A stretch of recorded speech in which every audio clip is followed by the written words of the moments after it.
Hi friends, எல்லோரும் எப்படி இருக்கீங்க? நான் ரொம்ப நல்லா இருக்கேன். என் சேனலை சப்ஸ்கிரைப் பண்ண எல்லாருக்கும் ரொம்ப ரொம்ப நன்றி. இப்போது ஒரு ரெசிபி பார்க்க போகிறோம். முள்ளங்கி சாம்பார் மிகவும் சுவையாக செய்கிறது எப்படின்னு பார்க்கலாம். வாங்க வீடியோக்குள்ளே போகலாம்.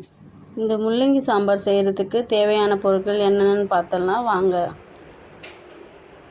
ஒரு கப் துவரம்பருப்பு, ஒரு சிறிய அளவு பெருங்காயம், 6 பல் பூண்டு, 3 தக்காளி, ஒரு வெங்காயம், ஒரு எலுமிச்சைப்பழ சைஸ் அளவு புளி, 2 ஸ்பூன் மிளகாத்தூள், ஒரு முள்ளங்கி. தக்காளி பெரிய சைஸாக இருந்தால் 2 தக்காளி போதும், சின்ன சைஸாக இருந்தால் 3 தக்காளி. முதல்ல குக்கரில் பருப்பு போட்டு நல்லா வாஷ் பண்ணி எடுத்துக்கோங்க. அது கூடவே பூண்டு, 6 பல் பூண்டு, 2 தக்காளி, ஒரு சிறிய துண்டு பெருங்காயம், அதையும் இது கூடவே ஆட் பண்ணிக்கோங்க. இந்த பருப்பு கூடவே இது கூடவே நீங்கள் சமையலுக்கு என்னென்ன யூஸ் பண்ணுறீங்களோ அதுலேருந்து ஒரு ஸ்பூன் எண்ணெய் இந்த பருப்பு கூட ஊற்றிடுங்க. அப்போ தான் பருப்பு தண்ணி வெளியே வராமல் இருக்கும். விசில் போட்டாலும் பருப்பு முழுகிற அளவுக்கு தண்ணி ஊற்றி குக்கரை மூடி வச்சு விசில் போட்டு எடுத்துக்கலாம். 3 விசில் வந்தோடனையும் குக்கரை ஓப்பன் பண்ணி பார்க்கலாம். இப்போ பாருங்கள் பருப்பு எவ்வளோ சூப்பராக வெந்திருக்குன்னு. கொஞ்சம் கூட தண்ணி இல்லவே இல்லை, நல்லா வெந்திருக்கு பருப்பு. இதை ஒரு மத்து வச்சு நம்ம சூட்டோடு கடைஞ்சி எடுத்துக்கலாம். சூட்டோடு கடைஞ்சால் பருப்பு சீக்கிரமாக மசிஞ்சிடும். கொஞ்சமாக தண்ணி விட்டு அந்த மத்தை கழுவிடுங்க. அந்த மத்தில் இருக்கிற பருப்பு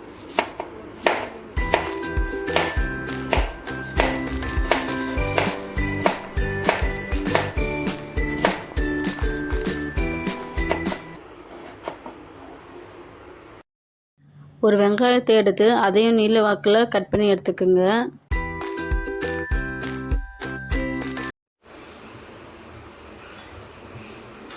ஒரு கடாயை வச்சு அதில் ஒரு குழிக்கரண்டி எண்ணெய் ஊற்றிக்குங்க. அது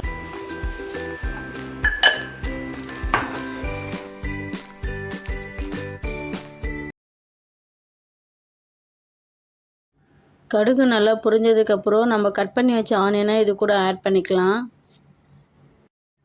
இது கூடவே தேவையான அளவு உப்பு சேர்த்து நல்லா வதக்கிங்க. வெங்காயம் பொன்னிறமாக ஆனதுக்கப்புறம் இது கூடவே முள்ளங்கி ஆட் பண்ணி நல்லா வதக்கிக்கோங்க. எண்ணெயில்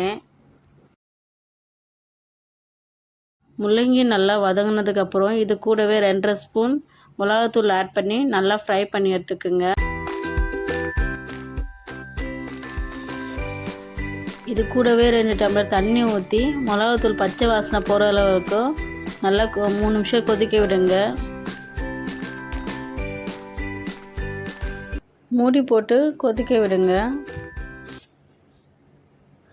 3 நிமிஷம் ஆனதுக்கப்புறம் நம்ம கடைஞ்சி வடித்த பருப்பை இது கூட ஆட் பண்ணிக்கலாம்.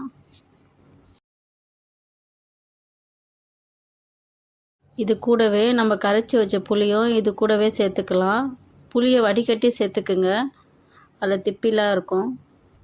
புளி ஊற்றுனதுக்கப்புறம் ஒரு தடவை நல்லா கிண்டி விட்டு மூடி போட்டு மூடி வச்சுருங்க. ஒரு 5 நிமிஷம் நல்லா கொதிக்க விடுங்க.